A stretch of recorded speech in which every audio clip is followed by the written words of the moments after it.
বোন নাজিয়ার পর না ফেরার দেশে পাড়ি জমালেন ভাই নাফিও।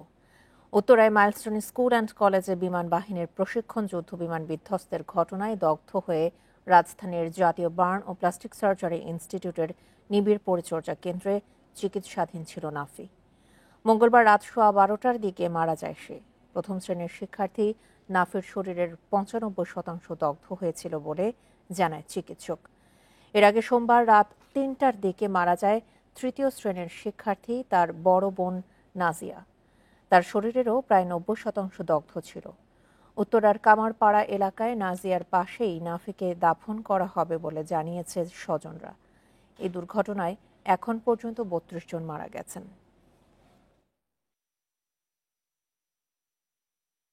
খুব দ্রুত তাকে উত্তরায় দাফনের ব্যবস্থা করা হচ্ছে। এই নাজিয়াকেও উত্তরায় দাফন করছে, পাশাপাশি ভাই বোন দুজনকে ওখানে দাফন করা হবে।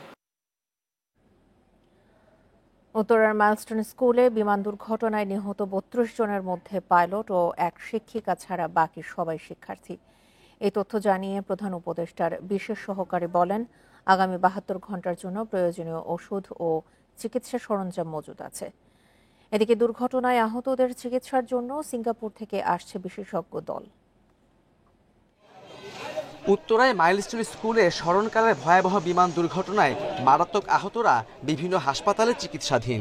সবচেয়ে গুরুতর দগ্ধদের চিকিৎসা চলছে জাতীয় বার্ন ইনস্টিটিউটে। তাদের অনেকের অবস্থাই আশঙ্কাজনক। সর্বতোভাবে চিকিৎসা দিতে ছুটোছুটি করছেন বার্ন ইনস্টিটিউটের চিকিৎসক নার্সরা। বাতিল করা হয়েছে সবার ছুটি। আহতদের চিকিৎসার খোঁজখবর নিতে দুপুরে বার্ন ইনস্টিটিউটে যান স্বাস্থ্য উপদেষ্টা। বলেন, আগামী 72 ঘণ্টা পর্যন্ত প্রয়োজনীয় ওষুধ ও সব সরঞ্জাম মজুদ রয়েছে।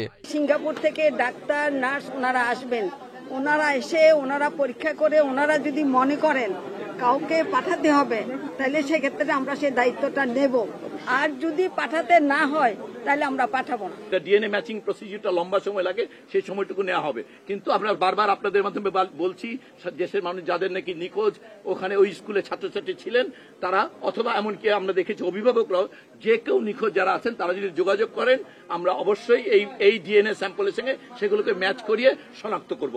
এদিকে জনবহুল এলাকায় যুদ্ধবিমান প্রশিক্ষণ নিয়ে প্রশ্ন তুললেন খোদসম উপদেষ্টা।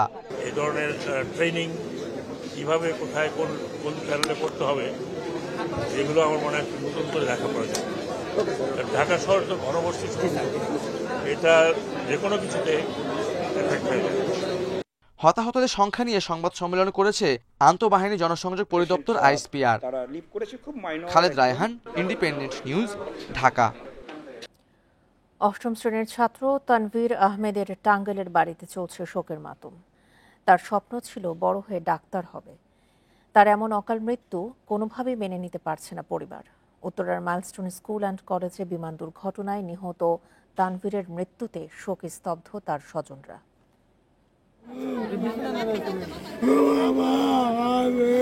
আহাজারি থামছেই না তানভীরের বাবা রুবেল মিয়ার।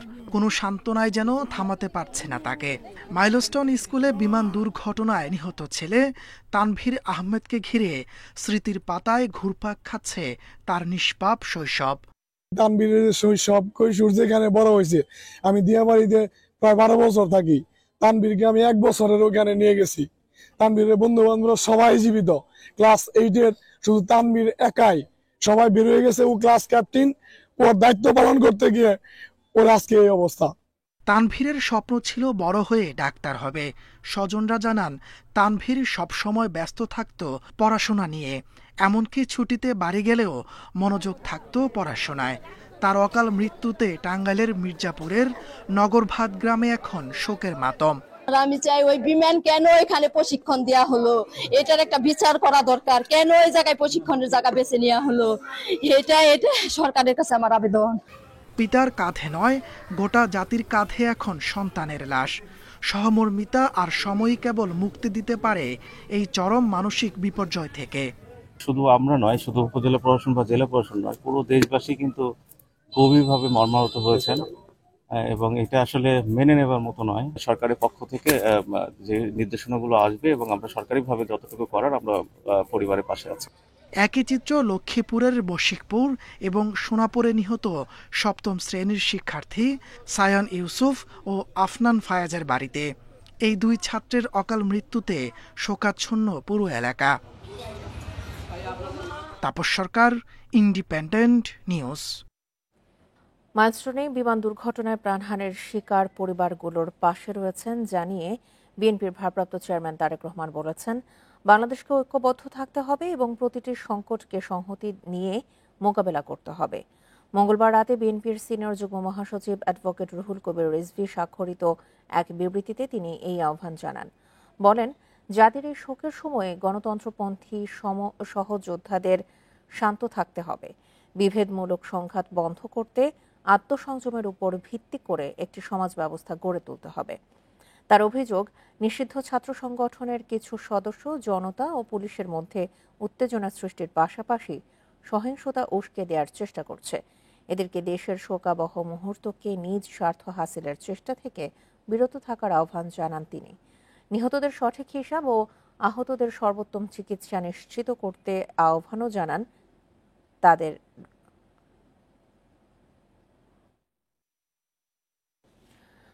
উত্তরায় বিমান বিধ্বস্তের ঘটনাস্থলে পরিদর্শনে গিয়ে তোপের মুখে পড়েন দুজন উপদেষ্টা ও প্রধান উপদেষ্টার প্রেস সচিব। তাদেরকে ৮ ঘণ্টা অবরুদ্ধ করে রাখে শিক্ষার্থীরা। পরে শিক্ষার্থীদের সব দাবির প্রতি একাত্মতা জানান আইন উপদেষ্টা। এদিকে মাইলস্টোন স্কুল অ্যান্ড কলেজের দুর্ঘটনাস্থলের তথ্য সংগ্রহ করেছে বিমান বাহিনী, ফায়ার সার্ভিস ও সিআইডির ক্রাইম সিনের সদস্যরা। মঙ্গলবার সকালে দুর্ঘটনায় পড়া বিমানটির ধ্বংসাবশেষ সংগ্রহ করে বিমান বাহিনীর বিশেষ টিম। তাদের কাজ শেষে সেখানে নিহতদের তথ্য সংগ্রহ করেন সিআইডির ক্রাইম সিনের সদস্যরা। ঘটনাস্থলে উপস্থিত শিক্ষক ও শিক্ষার্থীরা একসময়ে নিহত শিশুদের কথা বলতে গিয়ে কান্নায় ভেঙে পড়েন। বলেন, এই ঘটনার পর নিরাপত্তাহীনতায় ভুগছেন তারা। এই দুর্ঘটনা আজকে ঘটছে, কালকে ঘটবে না এমন কোনো আছে? আপনি কোনো মানে দায়ভার নিতে পারবে বাংলাদেশ এয়ারফোর্স? কলেজের সাবেক ও বর্তমান শিক্ষার্থীদের অভিযোগ, দুর্ঘটনায় হতাহতদের সঠিক সংখ্যা জানানো হচ্ছে না। যে ঘটনাটা ঘটেছে, এই ঘটনাটা আসলে আমাদের কল্পনার বাইরে, আমরা চিন্তাও করতে পারি নাই যে এরকম একটা ঘটনা এখানে আসলে ঘটবে। এদিকে কলেজ ক্যাম্পাসে গেলে দুই উপদেষ্টা এবং প্রধান উপদেষ্টার প্রেস সচিবকে অবরুদ্ধ করে রাখে শিক্ষার্থীরা। হতাহতদের ক্ষতিপূরণ, দুর্ঘটনার রাতে সেনা সদস্যদের দুর্ব্যবহারে ক্ষমা চাওয়ার দাবি তাদের। ঘটনাস্থল পরিদর্শনের সময় উপদেষ্টাদের দেখে দুয়োধ্বনি দেন শিক্ষার্থীরা। এ পর্যায়ে কলেজের মূল ভবনের কনফারেন্স রুমে আশ্রয় নেন উপদেষ্টারা। আইন উপদেষ্টা সব দাবির প্রতি একাত্মতা জানালেও শান্ত হননি শিক্ষার্থীরা। সরকারের পক্ষ থেকে আপনাদেরকে আশ্বাস দিচ্ছি, আমরা আপনাদের প্রতিটা দাবি পূরণ করব। আমাদেরকে বিশ্বাস রাখেন, আমরা নিজেরা অভিভাবক হিসাবে আপনাদের প্রতি আমাদের সহানুভূতি জানাতে, আমাদের ভালোবাসা জানাতে আমরা এখানে ছুটে এসেছি। আমরা অবশ্যই আপনাদের প্রতিটা দাবি পূরণ করব। এ সময় উত্তরার বিভিন্ন জায়গায় সড়ক অবরোধ করেন মাইলস্টোন কলেজের শিক্ষার্থীরা। রেজওয়ানুল হক, ইন্ডিপেন্ডেন্ট নিউজ, ঢাকা। উত্তরায় বিধ্বস্ত বিমানটিতে কোনো যান্ত্রিক ত্রুটি ছিল কিনা তা জাতির সামনে স্পষ্ট করার দাবি জানিয়েছেন বিএনপির স্থায়ী কমিটির সদস্য গয়েশ্বর চন্দ্র রায়। নয়াপল্টনে বিএনপির কেন্দ্রীয় কার্যালয়ে দুর্ঘটনায় হতাহতদের জন্য মিলাদ ও দোয়া মাহফিল শেষে এ কথা বলেন তিনি। আর দুর্ঘটনার সুষ্ঠু তদন্তের দাবি সিনিয়র যুগ্ম মহাসচিব রুহুল কবির রিজভীর। রাজধানীর উত্তরার মাইলস্টোন স্কুলে ভয়াবহ বিমান দুর্ঘটনায় আহত ও নিহতদের স্মরণে নয়াপল্টনের কেন্দ্রীয় কার্যালয়ের নিচে দোয়া মাহফিলের আয়োজন করে বিএনপি। এ সময় ঢাকার মতো এমন জনাকীর্ণ শহরে কিভাবে প্রশিক্ষণ বিমান চালানো হয় তা নিয়ে প্রশ্ন তোলেন দলের স্থায়ী কমিটির সদস্য গয়েশ্বর চন্দ্র রায়। এই প্রশিক্ষণ যারা দিচ্ছেন বা তদারকি করছেন, তারা বিমানটা সচল থাকার মতো যান্ত্রিক ব্যবস্থা ছিল কিনা সেটা পরীক্ষা করা হয়েছে। এই বিষয়গুলি এখানে কোনো ব্যক্তিগত, কোনো সমষ্টিগত না, জাতিগত, সমষ্টিগত। নয়াপল্টনে মেডিকেল টিমের মাধ্যমে রক্তদান কর্মসূচির আয়োজন করে যুবদল। রক্তদান কর্মসূচিতে যোগ দিয়ে বিএনপির সিনিয়র যুগ্ম মহাসচিব রুহুল কবির রিজভী দুর্ঘটনার সুষ্ঠু তদন্তের দাবি জানান। বিমানের কোনো ত্রুটি বিচ্যুতি আছে কিনা, কতদিন আগের বিমান, সেটাকে কেন অনুমতি দেওয়া হলো, এই প্রশ্নগুলো মানুষের মনে মনে। তো সুতরাং অন্তর্বর্তী সরকারের দায়িত্ব হচ্ছে একটি উচ্চ পর্যায়ের তদন্ত টিম করে সেটিকে তার আসল সত্য খুঁজে বের করা। তারেক রহমানের নির্দেশ অনুযায়ী বিভিন্ন হাসপাতালে যুবদল ছাত্রদলের সহযোগিতা অব্যাহত থাকবে বলে জানায় যুবদল নেতারা। আমাদের প্রিয় নেতা জনাব তারেক রহমান গতকালকে ঘটনার অব্যবহিত পরেই বিএনপির দায়িত্বশীল সকল লেভেলে তিনি ফোন করেছেন এবং আমাদেরকে নির্দেশনা দিয়েছেন। Rifat Alam, independent news, Dhaka. উপদেষ্টারা দায়িত্ব নিয়ে কাজ করলে সচিবালয়ে পরিস্থিতি সামলানো যেত বলে মন্তব্য করেছেন জাতীয় নাগরিক পার্টির আহ্বায়ক নাহিদ ইসলাম। কিছু উপদেষ্টার দায়িত্ব জ্ঞানহীন আচরণ নিয়েও অভিযোগ করেন তিনি। মঙ্গলবার রাজধানীর বাংলা মোটরে এনসিপির কার্যালয়ে চলমান পরিস্থিতি নিয়ে সংবাদ সম্মেলনে এসব কথা বলেন নাহিদ। সচিবালয়ের ঘটনায় সরকারের আরও ভালো ভূমিকা থাকতে পারত বলেও মন্তব্য করেন তিনি। মাইলস্টোনের শিক্ষার্থীদের ৬ দফার সঙ্গে সংহতি জানিয়ে দ্রুত এগুলো বাস্তবায়নের দাবি নাহিদের। রাত ৩টা থেকে এইচএসসি পরীক্ষা স্থগিত করার ব্যাপারে শিক্ষা উপদেষ্টার সমালোচনা করেন তিনি। জরুরি পরিস্থিতিতে উপদেষ্টাদের সমন্বয় নেই বলে আক্ষেপ করেন নাহিদ। যে শিক্ষা সচিব যাকে আজকে প্রত্যাহার করা হলো, তার যে ব্যর্থতা আছে এটা তো আজকে গতকালকে ইস্যুতে প্রমাণ হয়েছে এরকম না। এর আগে আমরা জগন্নাথ বিশ্ববিদ্যালয় আন্দোলন দেখেছি, উনি এই পরিস্থিতি ট্যাকেল করতে পারে নাই এবং এই ধরনের আমলারা কিন্তু সরকারকে আরো বিপদে ফেলতেছে এবং জনগণের যে দাবি দেওয়া সেই দাবি দেওয়া পূরণের ক্ষেত্রে বাধা হয়ে দাঁড়াচ্ছে বিভিন্ন ক্ষেত্রে। ফলে সেই প্রশাসনিক ব্যর্থতা রয়েছে। দেশের জ্বালানি তেল পরিশোধন সক্ষমতা বাড়াতে ইস্টার্ন রিফাইনারির দ্বিতীয় ইউনিট স্থাপনে আবারও পরিকল্পনা কমিশনে প্রস্তাব দিয়েছে বিপিসির। সংস্থাটি বলছে প্রকল্পে প্রায় $350 কোটি খরচ হবে, যার $100 কোটি যোগান দেবে বিপিসি। বাকি অর্থ ঋণ হিসেবে আসবে সরকারি তহবিল থেকে। বিপিসি বলছে উন্নত প্রযুক্তির দ্বিতীয় রিফাইনারিতে পরিশোধিত জ্বালানি তেল হবে আন্তর্জাতিক মানের। দেশে বার্ষিক জ্বালানির চাহিদা 65 লাখ টন। এর মধ্যে প্রায় 50 লাখ টনই ডিজেল। 15 লাখ টন তেল পরিশোধন করা হয় একমাত্র রাষ্ট্রীয় রিফাইনারিতে। চট্টগ্রামে 1968 সালে স্থাপিত ইস্টার্ন রিফাইনারির আয়ু শেষ হয়েছে কমপক্ষে 2 দশক আগে। নিয়মিত সংস্কার করেই চলছে পরিশোধন, দক্ষতা কমায়, বেড়েছে খরচও। 2010 সালে বছরে 30 লাখ টন পরিশোধন ক্ষমতার দ্বিতীয় ইউনিট নির্মাণের উদ্যোগ নেয় বাংলাদেশ পেট্রোলিয়াম কর্পোরেশন বিপিসি। তখন ব্যয় ধরা হয় 13,000 কোটি টাকা। অর্থায়ন সহ নানা জটিলতায় কয়েক দফা ব্যর্থ হয় সরকারি অনুমোদন প্রচেষ্টা। সম্প্রতি 42,000 কোটি টাকার সংশোধিত প্রকল্প প্রস্তাব পাঠানো হয়েছে পরিকল্পনা কমিশনে। সেখানে 1 বিলিয়ন মতো প্রোভাইড করবে আমাদের বিপিসির নিজস্ব অর্থ আছে, আমরা সংস্থান রেখেছি। বাকিটা তাহলে 2.2 বিলিয়ন বা 2.5 বিলিয়ন যেটা হচ্ছে আসলে বাইরে থেকে আসতে হবে। আমরা খুবই তাড়াতাড়ি চাচ্ছি, সরকার বিশেষ করে খুব তাড়াতাড়ি এটা হোক, মানে এটার যেহেতু চাহিদাটা প্রয়োজন, খুবই যত তাড়াতাড়ি শুরু করা যাবে তত আমাদের ইকোনমির জন্য ভালো। বিশ্বে জ্বালানি নিরাপত্তায় বড় নিয়ামক রিফাইনারি শিল্প। সরবরাহ সংকটে পরিশোধিত ডিজেলে গুনতে হয় অতিরিক্ত দাম। বিপিসি বলছে রিফাইনারির দ্বিতীয় ইউনিট অর্থ সাশ্রয়ে ভূমিকা রাখবে। এই রিফাইনারিটা যখন হবে তখন আমাদের যে এখন বর্তমানে আছে 1.5 মিলিয়ন প্রতি বছর রিফাইন করে, এটাও কিন্তু ইউরো 5 স্ট্যান্ডার্ডে চলে যাবে। এটাও আপনার তার মানে আমি নতুন 3 মিলিয়ন এবং এটা 1.5, দ্যাট ইজ আমি নতুন প্রোডাক্ট পাবো, একেবারে কার্বন খুবই কম।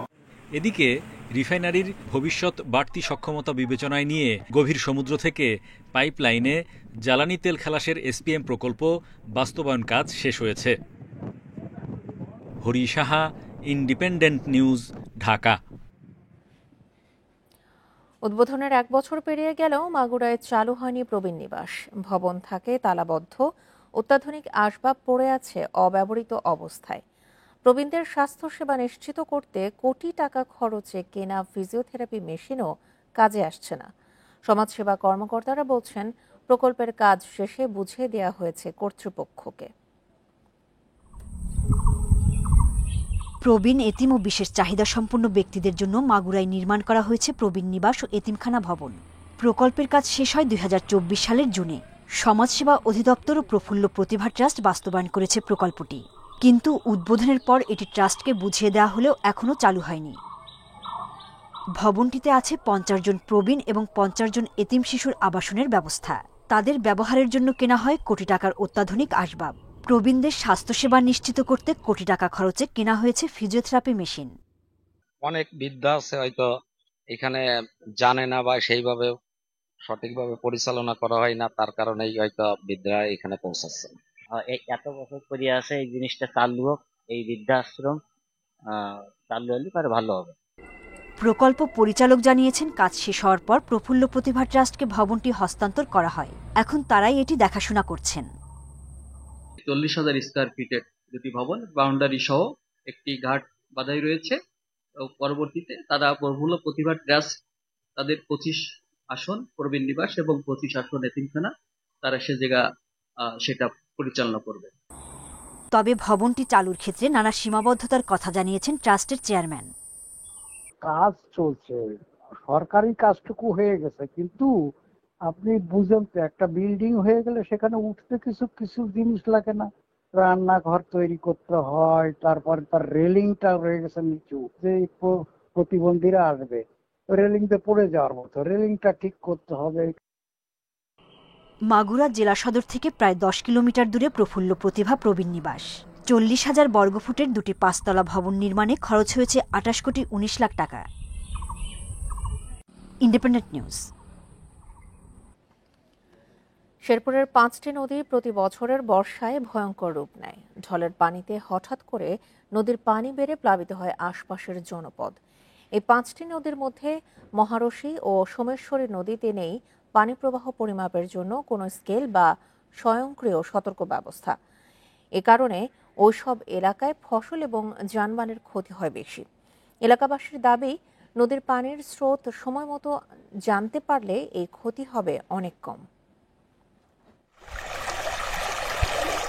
ভারত সীমান্ত ঘেঁষা পাহাড়ি জনপদের জেলা শেরপুরের গুরুত্বপূর্ণ 2 নদী মহারশী ও সোমেশ্বরী।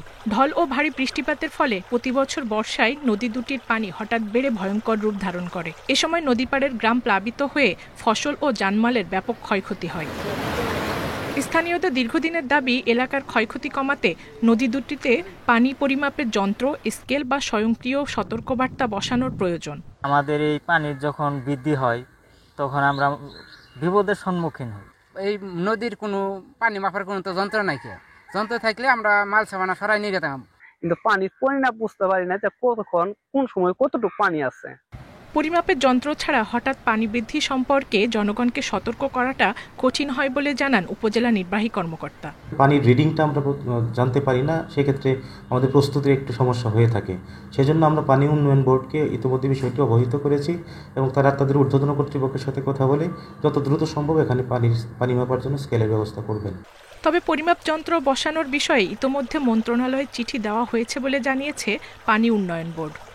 এই নদীগুলো হচ্ছে ফ্ল্যাশি রিভার, মানে খুব দ্রুত হচ্ছে পানি বৃদ্ধি পায়। এই জন্য আমরা গত মাসের 16 তারিখে আমরা হচ্ছে এই দুটি নদীতে গেজ স্থাপনের জন্য ঊর্ধ্বতন কর্তৃপক্ষের কাছে পত্র প্রেরণ করেছে এবং তারা আশ্বস্ত করেছেন যে অতি শীঘ্রই গেজ স্থাপন করবেন।